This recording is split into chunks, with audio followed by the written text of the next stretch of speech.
ivoirienne, bonjour chers Ivoiriens. Vous êtes au rendez-vous de la quatrième voie, la voie des 100 voix avec le président Théophile Kouaza. Nous sommes à nos rendez-vous hebdomadaires et nous voulons dire merci de nous suivre sur les réseaux sociaux, de nous suivre sur notre télévision en ligne via YouTube. Merci pour vos fidélités, merci pour vos j'aime, merci pour vos partages. Nous vous disons encore grand merci. Alors aujourd'hui, nous voulons parler de à qui profite la croissance économique en Côte d'Ivoire. Alors ils nous ont annoncé que depuis 2012-2013 jusqu'au jour d'aujourd'hui, la Côte d'Ivoire connaît une croissance économique. On serait tenté tout de suite de dire félicitations au gouvernement, nous leur disons félicitations. Parce que quoi qu'on dise, nous avons une croissance économique.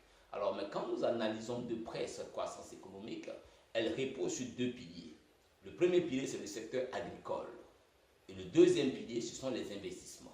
Alors, comme nous analysons très bien ces deux piliers, le secteur agricole est constitué de tous nos parents paysans, les planteurs de cacao, café, anacarde, EVA et autres. Mais regardons de près le niveau de vie de ces populations, ceux qui sont la base de la production agricole.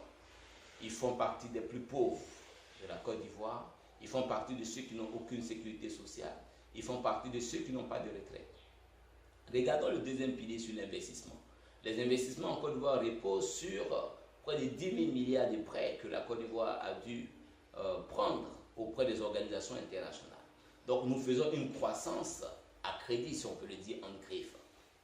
Donc quand nous descendons plus bas, lorsqu'il y a une croissance économique dans un pays, on doit pouvoir ressentir les retombées de cette croissance économique. Mais lorsque nous regardons le taux de chômage ou encore le taux de non-emploi en Côte d'Ivoire, ce taux-là avoisine facilement les 50%. 50% des jeunes en Côte d'Ivoire sont sans emploi, 50% des jeunes en Côte d'Ivoire sont dans le chômage. Regardons le coût de l'électricité. Pendant que la Côte d'Ivoire s'est offert un autre barrage à Soubré, le coût de l'électricité a grimpé. Lorsque nous regardons dans le secteur de la santé, beaucoup d'Ivoiriens continuent de mourir dans les urgences. On n'a pas un plateau technique plus varié. Et donc le train de vie des Ivoiriens ne s'est vraiment pas amélioré. Alors on pourrait se poser la question, à qui profite cette croissance économique? Quand nous regardons de près, la croissance économique profite premièrement aux multinationales, aux grands supermarchés qui fleurissent à gauche et à droite, au détriment de nos marchés ordinaires. Quand nous regardons à qui profite cette croissance économique, la croissance économique profite plus à l'étranger. Puisque quand nous prenons nos grands investissements, les routes, les ponts, qui fait les routes, qui fait les ponts, c'est encore des multinationales à l'étranger.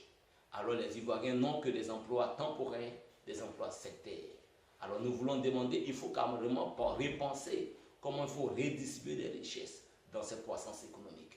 Comment ceux qui sont oubliés par la République, ceux qui sont délaissés, ceux qui sont abandonnés, comment redistribuer les fruits de cette croissance économique pour que le maximum d'Ivoiriens puissent bénéficier de cela. Et non une élite sélectionnée et présélectionnée seulement qui en profite.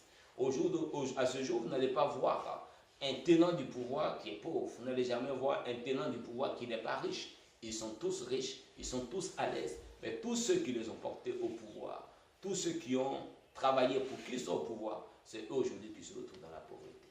Alors la croissance économique en Côte d'Ivoire nous pose un problème parce qu'il y a une mauvaise répartition des richesses, il y a une mauvaise distribution des richesses. Et les fondements de cette croissance économique, la base qui soutient la croissance économique n'est vraiment pas solide. Au niveau de l'agriculture, il y a la chute des coûts des matières premières, il y a les problèmes des saisons, on a les problèmes des pluies. Donc pour qu'il y ait un événement climatique, cette croissance-là va tout de suite chuter. Deuxièmement, au niveau de l'investissement, la Côte d'Ivoire a pratiquement atteint un niveau d'endettement très élevé. Donc bientôt, on ne pourra plus s'endetter puisqu'on sera surendetté.